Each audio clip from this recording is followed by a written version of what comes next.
Narito ang mga pinakamainit na balita ngayong tanghali. PITX dinagsa na higit 1 milyong biyahero bago ang Pasko. Libo pang pasahero, humahabol. Sunog, dumami sa taong 2025. Electrical causes, nangunguna sa sanhi ng insidente. EDSA Rehabilitation, aarangkada na ngayong araw sa MBC TV correspondents. Lalaki, patay matapos pagpabarilin ng isang dating gwardya sa Murcia Negros Occidental. Sa MBC TV Sports, mga Pilipinong jet ski racer nag-uwi ng medalya sa Waterjet World Cup. At sa showbiz pattern, somewhere down the road, the hitmaker na si Barry Manilow na-diagnose na may lung cancer.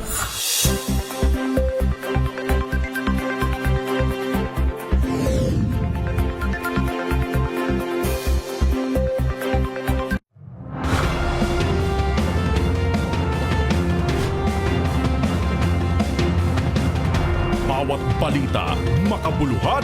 Bawat kwento, makapangyarihan. Boses ng Pilipino para sa Pilipino. Live mula sa MBC TV Studio. MBC TV Network News.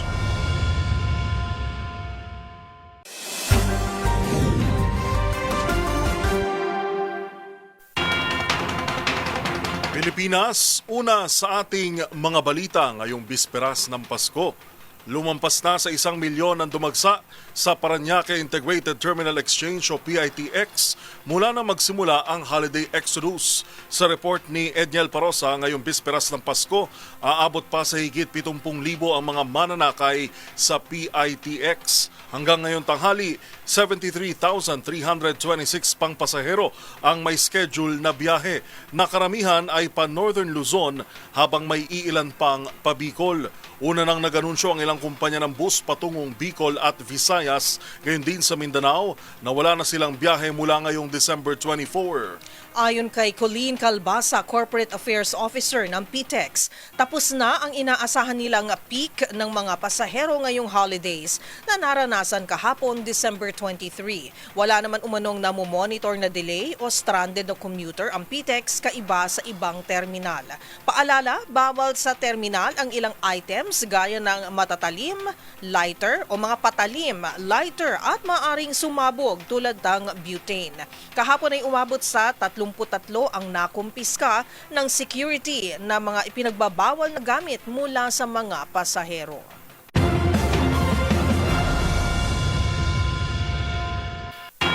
Kumpara noong nakaraang taon, mas tumaas ng higit 1,000 ang bilang ng mga naitalang sunog ngayong 2025 ayon sa Bureau of Fire Protection.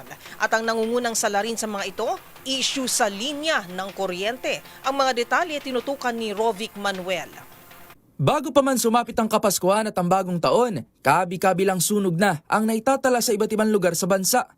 Ayon sa Bureau of Fire Protection o BFP, ngayong taon ay may maraming kaso ng sunog na naitala kumpara noong 2024. Sa panayam ng Deezer HK Fire Superintendent Anthony Arroyo, tagapagsalita ng BFP, mayroon na umanong higit 22,000 na insidente ng sunog ang naitatala na nagresulta sa pagkasawi ng higit 400 individual. Mas malaki umano ang bilang na ito kumpara noong nakaraang taon na may higit 21,000 insidente ng sunog at may higit 300 individual na nasawi. Structural bahagyang tumaas from 21,970 ay nasa running non-conclusive pa siya kasi meron pa ang remaining days ay nasa 22,308 as of yesterday. No, may 2% increase na. Na-fatality sa last year ay 373 compared sa ngayon ay 495 na civilians po ito. Yes po, 33% increase. Ayon kay Arroyo, lumalabas na problema sa linya ng kuryente pa rin ang pinakakaraniwang dahilan o mitya ng sunog kung saan tumaas pa ito ng 22% ngayong taon. 22% ang pagtaas diyan dahil sa electrical causes. Yan po ang talagang pinakamataas namin. Nasa 9,650 dahil dyan. Dahil dito, mas tututukan umano ng ahensya ang patuloy na pagtugon sa kakulangan at pagbibigay ng kaalaman sa publiko upang makaiwas sa sunog. Kamakailan nga lang higit 100 kabahayan ang naabo matapos na sumiklab ang malaking sunog sa Barangay Concepcion, Malabon nitong Sabado. Higit 100 pamilya o 600 residente ang naapektuhan 5 araw bago pa man sumapit ang Pasko. Kaya naman patuloy na paalala ng BFP sa publiko, maging alerto ngayong holiday season. Huwag iwanang nakasaksak ang mga appliances sa bahay, ang mga niluluto at tiyaking ligtas ang mga saksakan at wirings upang maiwasan ang pagkakaroon ng sunog. Para sa MBC TV Network News, ito si Rovic Manuel ng DZRH TV. Una sa Pilipinas, una sa Pilipino.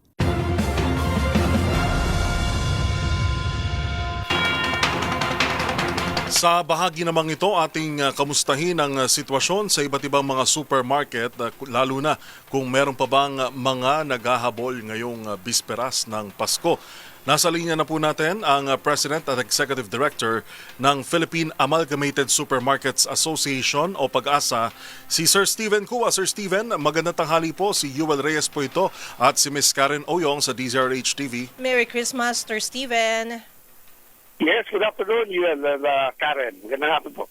Opo. Una sir, kamusta po ang sitwasyon ngayon sa ating mga supermarket na bahagi po ng PAGASA? Nagkakaubusan po ba o sapat pa naman yung ating pong supply? Merong tindahan sigurado kung medyo nagkakaubusan, no? Kasi nasa distribution nasa paghawak ng distribution at demand ng lugar na yun. Kung may halimbawang kumpanyang umorder ng 50 pieces of each item para sa kanilang empleyado or sa customers nila, no?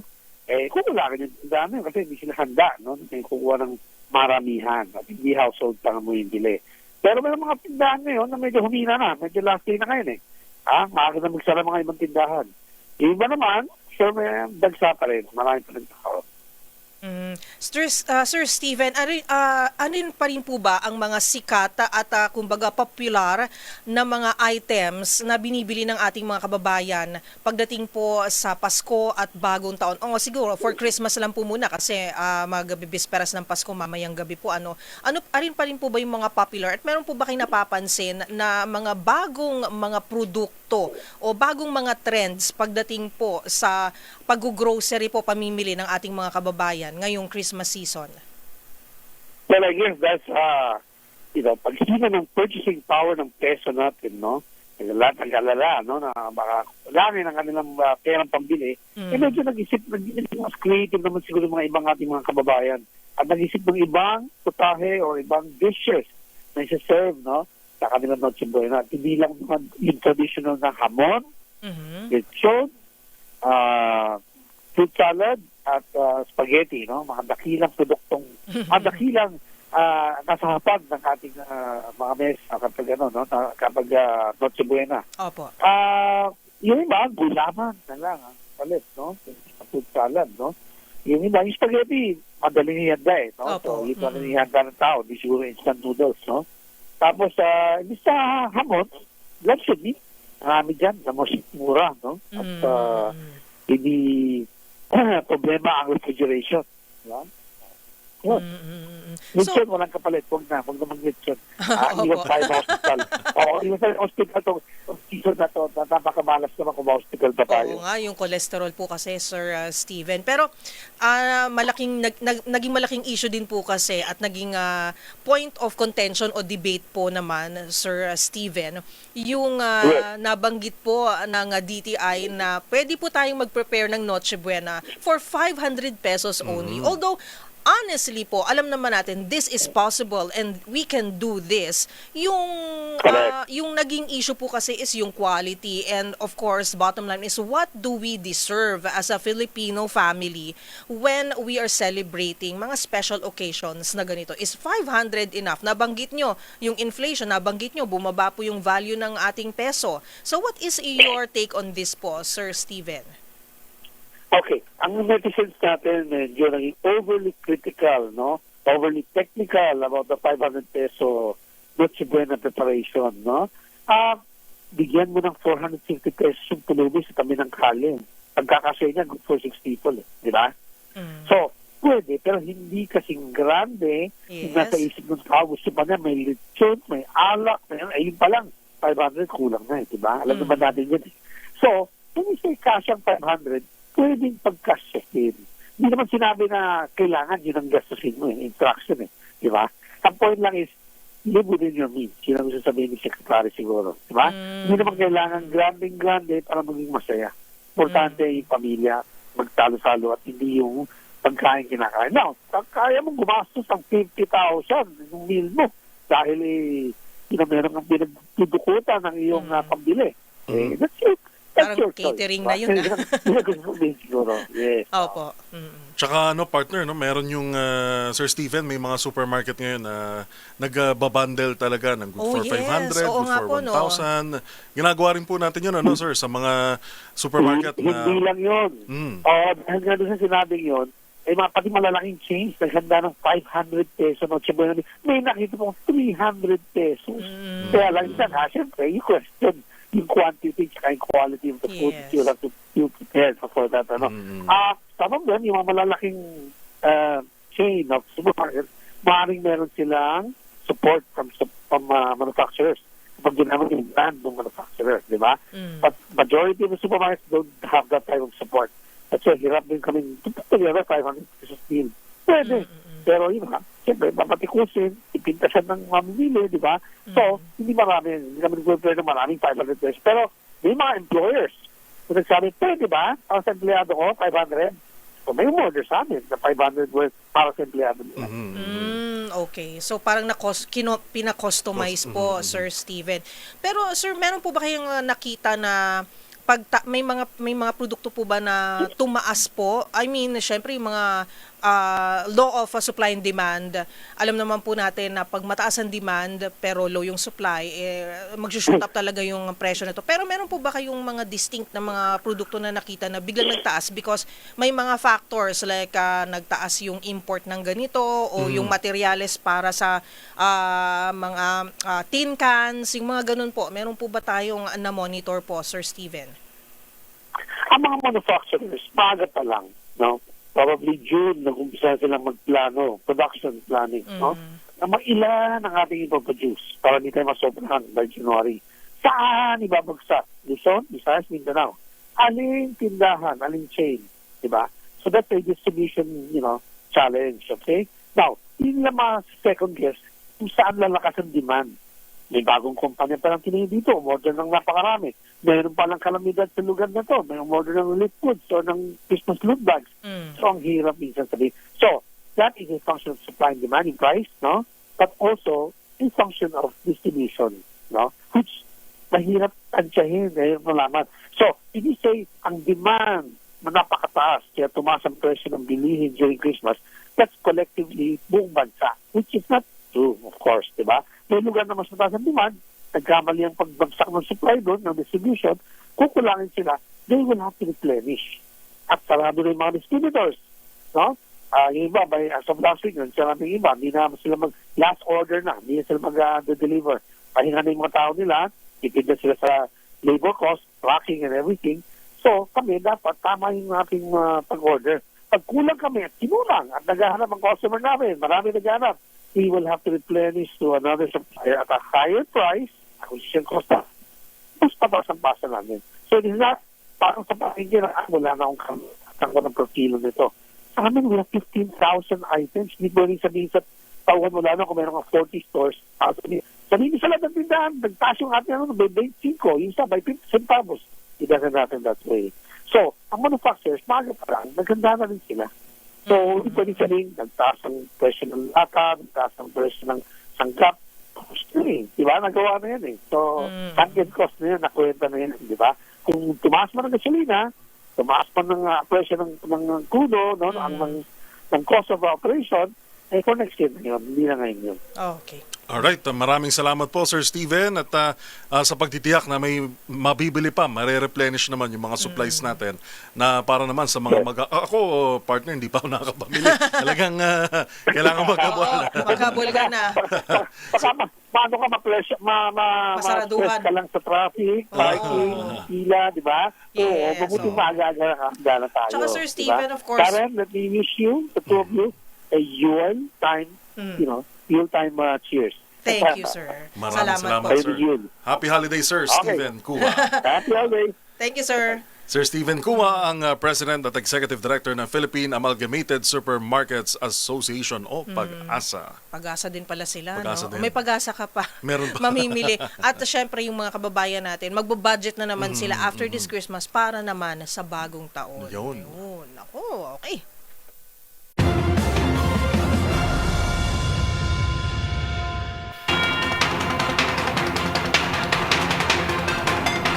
Nadiskubreng may bakas ng antidepressants ang bangkay ni Yumaong Public Works Undersecretary Catalina Cabral batay sa pinakahuling lab report ng PNP Cordillera.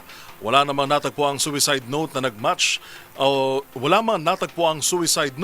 nagmatch naman daw ang kanyang fingerprints. Narito ang ulat ni Edniel Parosa. Nagpositibo sa antidepressant drug ang mga labi ni dating Public Works Undersecretary Maria Catalina Cabral. Ito ay batay sa initial laboratory report ng Philippine National Police sa Cordillera Administrative Region. Sa nasabing toxicology report, lumalabas na gumamit ng gamot na citalopram si Cabral na nakitang walang buhay sa bahagi ng Cannon Road sa Tuba, Benguet. Bukod dito, wala namang terminal diseases na nakita sa Yumao base sa resulta ng kanyang histopathological exam. Nagmatch din ang kanyang fingerprint sa paunang investigasyon. Bago ito, kinumpirma ni Acting PNP Chief Police Lieutenant General Jose Melencio Nartatis Jr. na may na-recover na kutsilyo at mga gamot sa kwarto ng hotel na tinuluyan ni Cabral. Wala naman umunong nakita ritong suicide note, bagamat sinabi ng otoridad na tumuturo sa suicide ay lahat ng ebidensyang nakikita sa kasalukuyan. Samantala, nangako ang PNP na makikipagtulungan sa Independent Commission for Infrastructure at Office of the Ombudsman para mapabilis ang forensics sa Cabral files na inaasahang mag-uubab ng maskara sa mga sangkot sa flood control scandal. Inilarawan Interior Secretary John Vic Remulla si Cabral bilang isa sa mga architect ng naturang korupsyon. Para sa MBC TV Network News, ito si Edniel Parrosa ng Razor H. Una sa Pilipinas, una sa Pilipino.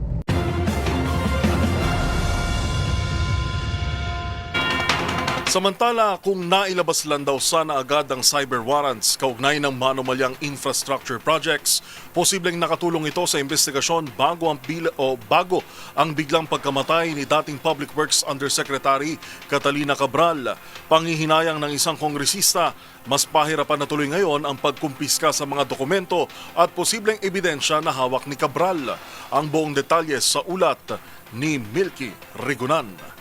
Nanghihinayang si Representative Shell Jokno na akbayan party list sa umunoy pagkaantala ng pagkuha ng cyber warrant sa mga kasong may kinalaman sa mga infrastructure projects ng Department of Public Works and Highways kasunod ng pagkamatay ni dating DPWH Undersecretary Catalina Cabral.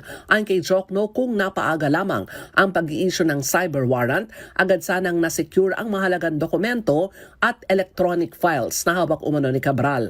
Sabi ni Jokno, ngayon na pumanaw na si Cabral, mas magiging mahirap ang pagkuha at pag-preserve ng kanyang mga gadgets at personal na gamit na maaaring magsilbing ebidensya. Dagdag pa ni Jokno, noong budget hearing pa lamang ay hinikayat na niya ang pamunuan ng DPWH sa panguna ni Secretary Vince Dizon na tiyakin na masisecure ang mga files at electronic devices na may kaugnayan sa mga iniimbestigahang anomalya. Anya, mahigit 2 buwan na ang nakalilipas nang ipanawagan niya ang agarang paggamit ng cyber warrants, ngunit kamakailan lamang umano ito na isagawa nang mamatay na si Cabral. Dahil dito, suportado ni Jokno ang hakbang para sa komprehensibong congressional investigation sa pagkamatay ni Cabral at sa kanya umanong papel sa mga anomalya sa flood control at iba pang mga infrastructure projects. Para sa MBC TV Network News, ako si Milky Rigunan, una sa Pilipinas, una sa Pilipino.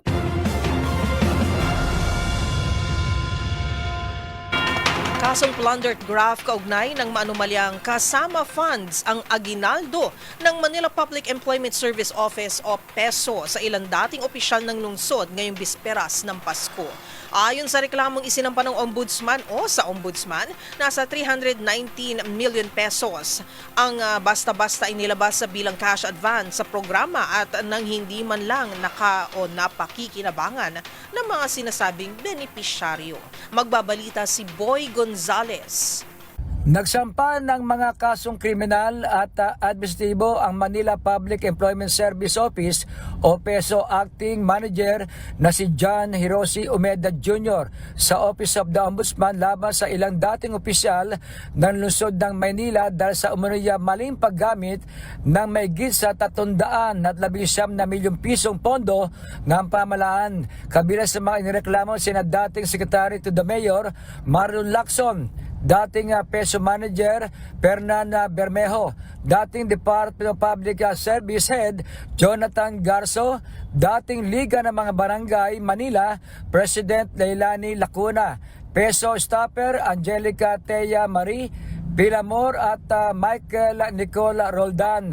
Ayon sa reklamo, nagugat ang mga umunoy irregularidad sa pagpatupad ng kasama o kalinga sa Manileño Program, isang employment program noong pandemya na ipinagpatuloy kahit matapos ang COVID-19 at kinasasangkutan ng malalaking cash advance para sa pasahod. Sinabi ni Umeda na hindi bababa sa 319 na milyon ang inilabas sa pamamagitan ng mga voucher at cheque na inisyo sa pangalan ng ilang opisyal, sabay-sabay na inenkas at ipinamudmod umano na hindi dumaan sa tamang payroll safeguard.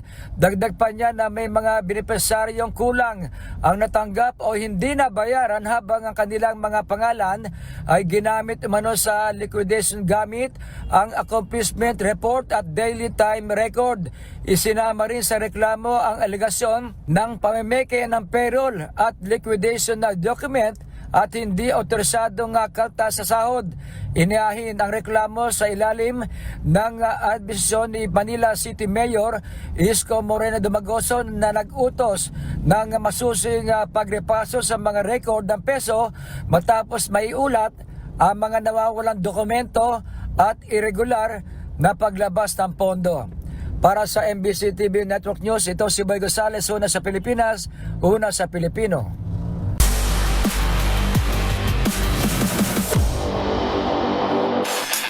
Sa mundo ng water jet racing, nagpakitang gilas sa mga Filipino jet ski racer sa ginanap na WGP1 Water Jet World Cup 2025 sa Thailand matapos mag-uwi ng medalya sa iba't ibang kategorya. Narito si Matchpoint, Mili Borja. Nagpakita ng husay ang mga Pilipinong jet ski racer matapos mag-uwi ng mga medalya sa katatapos lang na WGP1 Waterjet World Cup 2025 na ginanap noong December 17 hanggang 21 sa Pattaya City, Thailand. Nagkamit ng silver medal si Anton Ignacio matapos pumangalawa sa amateur runabout 1,100 stock event. Sa kaparehong event, nagtapos naman sa ika-6 na pwesto sina Angelo Inigo Abile Ventus at Christine Kate Mercado na parehong nagwagi rin sa iba pang kategorya ng palaro.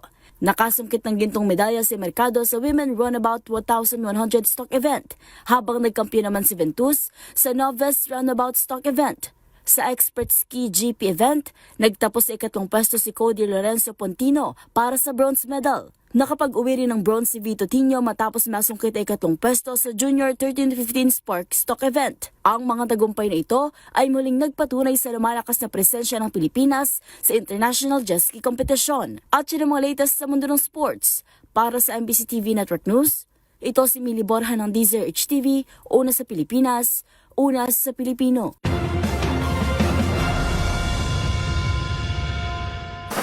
Narito ang mga balitang dapat ninyong abangan. 3 araw na rehabilitasyon ng EDSA, aarangkada na. Para sa MBC TV Global, ilang opisyal ng Libyan military nasawi sa plane crash sa Turkey. Lahat ng yan sa pagbabalik ng MBC TV Network News.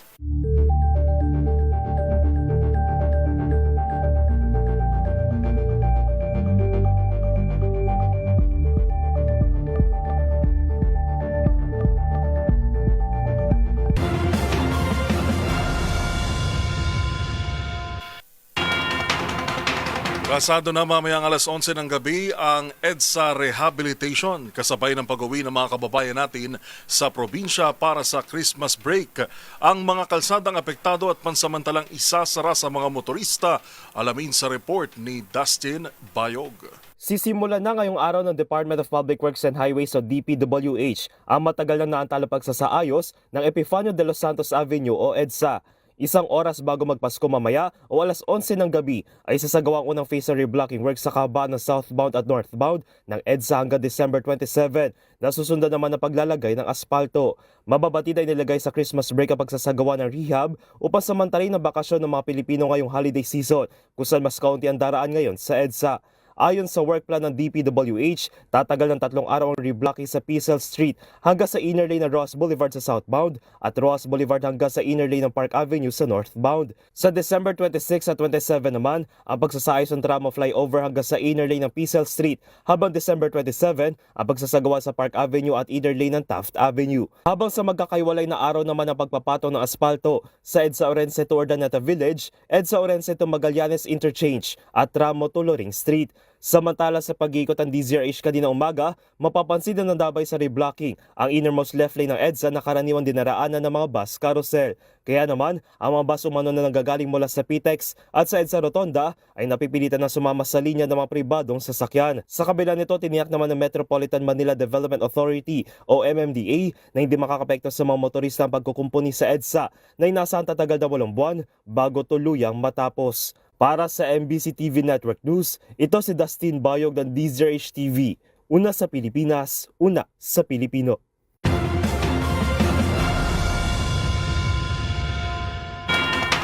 Abiso sa mga mananakay ng tren. Limitado lang ang oras ng biyahe sa mga linya ng LRT 1 at 2 at MRT 3 ngayong bisperas ng Pasko. Base sa abiso ng MRT 3, 7:45 ng gabi ang huling biyahe mula North Avenue Station habang 8:23 p.m. sa Taft Avenue Station. Alas 8 ng gabi naman ang last trip sa Dr. Santos Station ng LRT 1 habang 8:15 ng gabi sa Fernando Po Jr. Station. Alas 8 ng gabi at alas 8:30 ng gabi naman ang huling biyahe sa Antipolo Station at Recto Station ng LRT 2. Samantala, libre ang uniformed personnel, veterans at kanilang pamilya ngayong araw basta't ipresenta lamang ang agency-issued ID.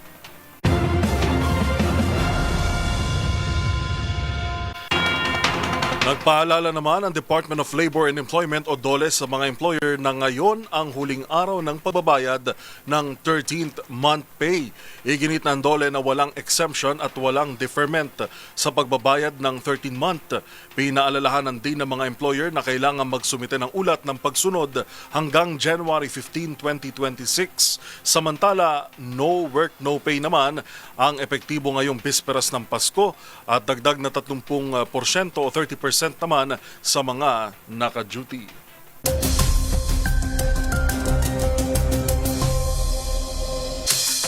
Ngayong bisperas ng Pasko ay makararanas pa rin ng pag-ambon at pag-ulan ng ilang bahagi ng bansa. Maulap na papawirin at mahihinang ambon ang maaring maranasan sa Cagayan, Isabela at Aurora dulot pa rin ng pag-iral ng hanging amihan. Nakaapekto rin ito sa Ilocos Region, Cordillera Region at nalalabing bahagi ng Cagayan Valley at Central Luzon. Ngunit hanggang sa isolated light rains lamang ang mararanasan sa mga lugar. Easterlies naman ang maghahatid ng pag-ulan sa Bicol Region at Quezon na maaring magtuloy-tuloy at magdulot ng pagbaha sa mga mabababang lugar. Samantala magiging maaliwalas naman ang panahon dito sa Metro Manila ngunit may tsansa pa rin ng mga pag-ulan dulot ng localized thunderstorms.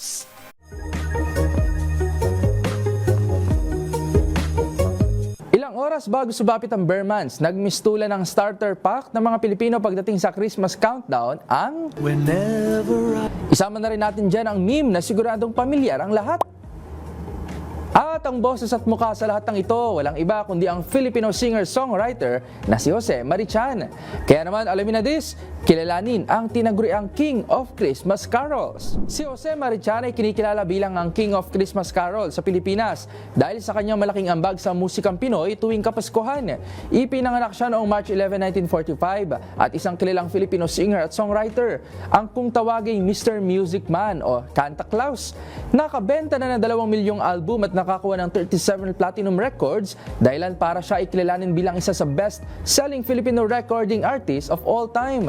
Sa tagal ng panahon, isa na sa simbolos na nalalapit na ang Kapaskuhan ay ang kanyang musika. Siya ang boses ng ilan sa pinakamahal at pinaka-iconic na Christmas song sa Pilipinas, tulad ng Christmas in Our Hearts, A Perfect Christmas at Do You Hear What I Hear. Ang mga awit ni Jose Marichan ay kilala sa mensahe ng pag-asa, pananampalataya at pagkakaisa ng bawat pamilya, mga diwang malapit sa puso ng mga Pinoy. Dahil dito, ang kanyang musika ay naging bahagi na ng tradisyon ng Pasko sa bansa na ipinapasa mula sa isang henerasyon hanggang sa susunod pa. Tandaan, mas makulay ang mundo kung alam mo ang hiwaga sa pag-ikot nito. Ako po si Rovic Manuel, nagpapaalalang sa kaalaman ay walang labis, magsaliksik para siguradong alam na this.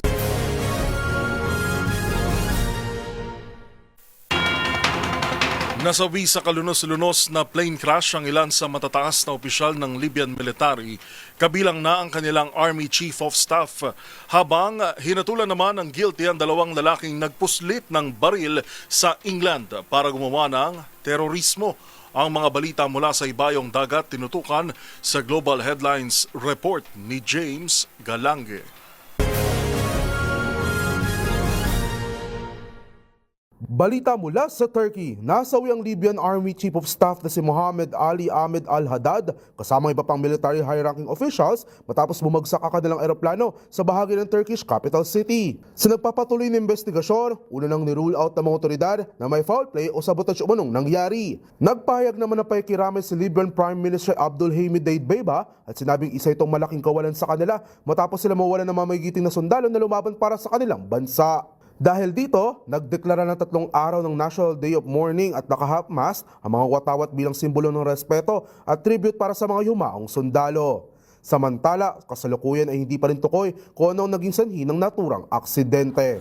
Sa iba pang balita, guilty naman ang 2 lalaki sa England, United Kingdom na nahuli ng mga otoridad noong nakarang taon nang maharang ng mga ito ang iligal na pagpupuslit ng mga armas. Kung saan target pala ng mga suspect ang magsagawa ng mass shooting laban sa Jewish community ng England at maitala raw sana ang dapat sana'y karumal-dumal na insidente ng terrorism attack. Ayon sa mga otoridad, plano umano ng mga suspect na pumatay na maraming Hudyo na hanggang sa kanilang makakaya. Bagay na isang patuloy na alila ang muling pag-usbong ng banta ng karahasan na dulot ng militanting grupo. Ang mga espekulasyong ito ay mula sa katulad na nangyaring terror attack sa Bondi Beach sa Australia na may impluwensya rin umano ng militanting grupong ISIS o ang Islamic State of Iraq and Syria. At yan naman nakalap nating balita mula sa iba't ibang panig ng mundo. Para sa MBC TV Network News, ito si James Galange ng DZRH TV, una sa Pilipinas, una sa Pilipino.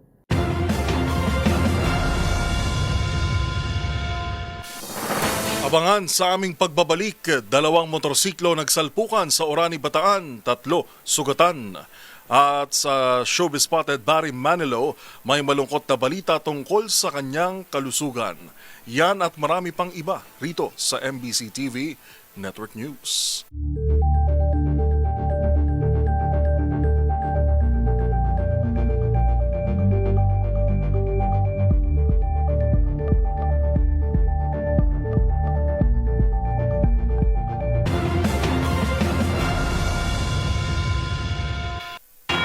Sa pagpapatuloy ng ating balitaan, patay ang isang lalaki matapos paulanan ng bala ng isang dating gwardya sa Murcia, Negros Occidental.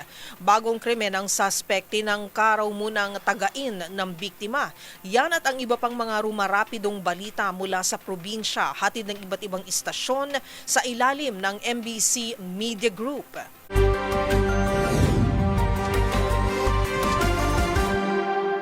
Patay ang isang lalaki matapos pagbabarili ng dating gwardya sa Purok 9, Barangay Minuyan, Bayan ng Murcia, Negros Occidental.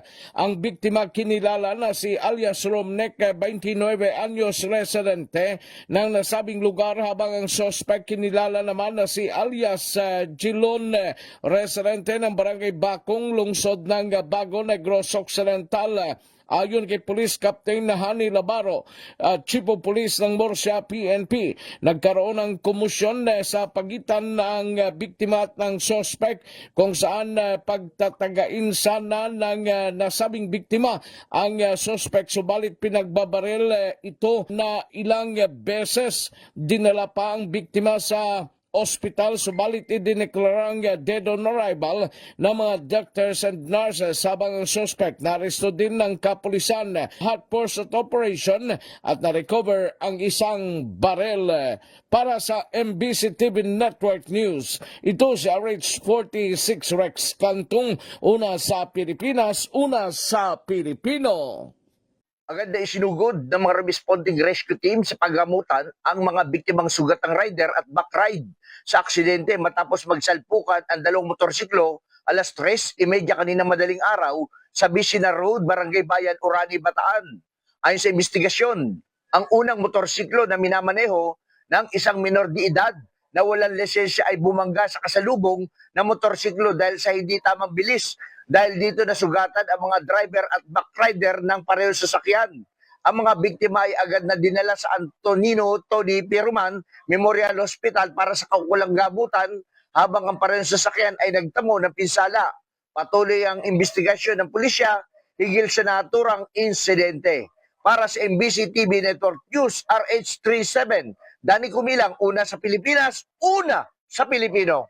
Mas lalong hinigpitan pa ng PNP Northeast Summer ang pagbibigyan ng mga lectures bilang paalala laban sa mga vehicle accidents kung saan sunod-sunod ang pangyayari ngayon dito sa lalawigan ng Northeast Summer ilang araw bago ang Pasko. Ayon kay Police Lieutenant Colonel Harris Ribato ng Northeast Summer Police Provincial Office, ang pagbibigay ng lecture sa mga motorista ay kasabay sa pagsasagawa ng mga checkpoint operation. Pinapara itong mga motorista ay tinitipo ng PNP upang bigyan ng maiksing lectures na maiwasan ang mga vehicle accidents. Isa sa paalala ng PNP ang pagmamaniho, ang pag-iiwas ng pagmamaniho ng lasing at ang pag-iiwas ng pagmamaniho kung inaantok.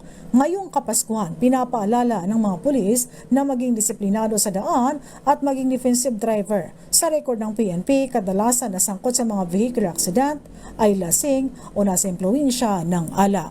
Mula sa MBC TV Network News, RH34, Jane Galit Bantayan ng DCRH, una sa Pilipinas, una sa Pilipino.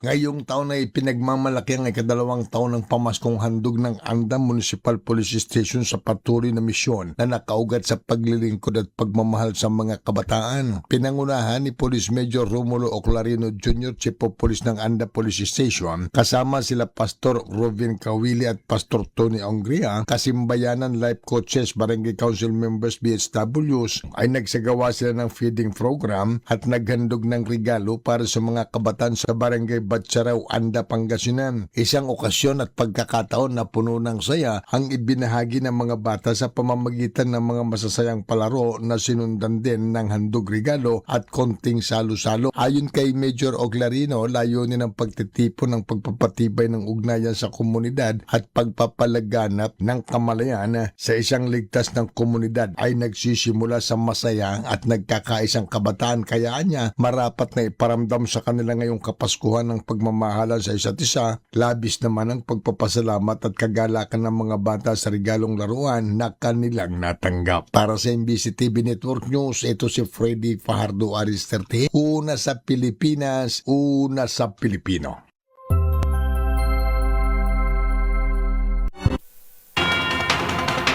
Pagpasok pa lang ng bare months o September, ito na ang hudyat ng Christmas season sa Pilipinas. Kung kaya tayo ang hinirang na may pinakamatagal na pagdiriwang ng Pasko sa buong mundo.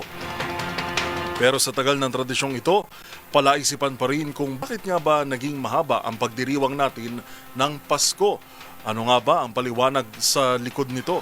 Alamin natin yan sa Expert's Opinion Report ni Rovic Manuel. Ang Pilipinas ang itinuturing na may pinakamahabang paghahanda at selebrasyon ng Pasko, kung saan nagsisimula ito pagpasok pa lamang ng buwan ng Setyembre at nagtatapos naman sa buwan ng Enero. Pagpasok nito, maririnig mo na agad ang mga awitin at ang pagsilip ng ating King of Christmas Carols na si Jose Marichan, hudyat na Christmas season na.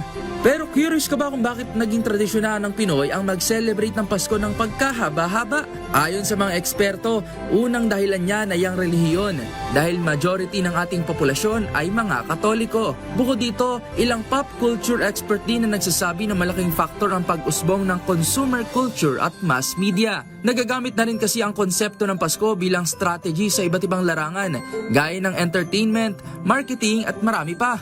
Halimbawa na lamang ay ang pagpapakita ng early Christmas promos, activities, decorations, Christmas countdowns at iba pa sa telebisyon at social media. Nagagamit rin ito para palakasin ang kanilang mga negosyo dahil may mga Pinoy na namimili ng mas maaga para umano makamura sa mga bilihin.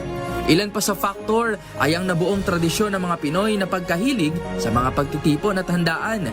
Samantala, oportunidad din ito para sa mga OFWs na makauwi sa kanilang mga mahal sa buhay. Sama mo na dyan ang mga inaasam-asam at inaabangan na Christmas parties, year-end bonus gayon din ang 13th month pay na pinaghahandaan ng marami bago pa man sumapit ang Disyembre. Sa kabuuan, hindi lang basta mahaba ang Pasko sa Pilipinas dahil nabuo ito sa pinagsama-samang pananampalataya, kultura ng mga Pinoy at money cycle, kung kaya tayo ang binansaga na may pinakamahabang Pasko sa buong mundo. Para sa MBC TV Network News, ito si Rovic Manuel ng Deezer HTV.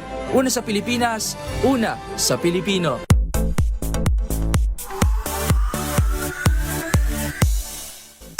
Sa mundo ng showbiz, isang malungkot na balita ang inanunsyo ng American singer-songwriter na si Barry Manilow. Ito'y matapos siyang tamaan ng cancer. Ang buong pahayag ng music legend sa report na ito. Na-diagnose na may lung cancer ang 82-year-old singer-songwriter na si Barry Manilow. Sa inilabas na pahayag ng Somewhere Down the Road hitmaker, ibinahagi nitong may nakitang cancer spot sa kanyang kaliwang baga. Pero sa kabila niyan, pure luck pa rin kung ituring ng mga awit na maaga itong nadiskubre. Ayon pa nga rito, no chemo, no radiation. At dahil nakatakdang sumailalim sa operasyon, kinailangang i-reschedule ang ilan sa kanyang upcoming shows.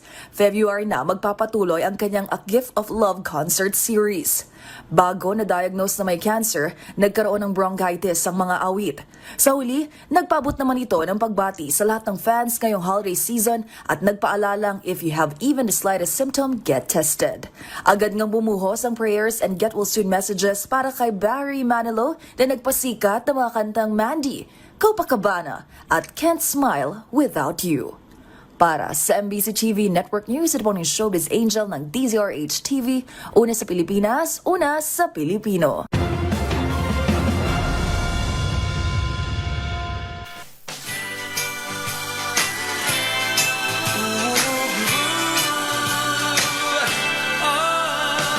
Christmas is just around the corner. At yan po ang mga nakalap naming balita ngayong araw ng Miyerkules, December 24, bisperas ng Pasko.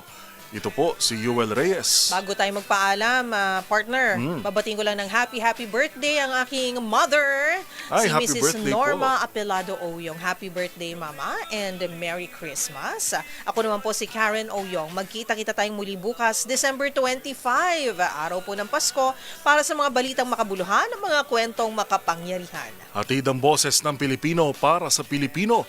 Ito po ang MBC TV Network News. Una sa Pilipinas, una sa Pilipino.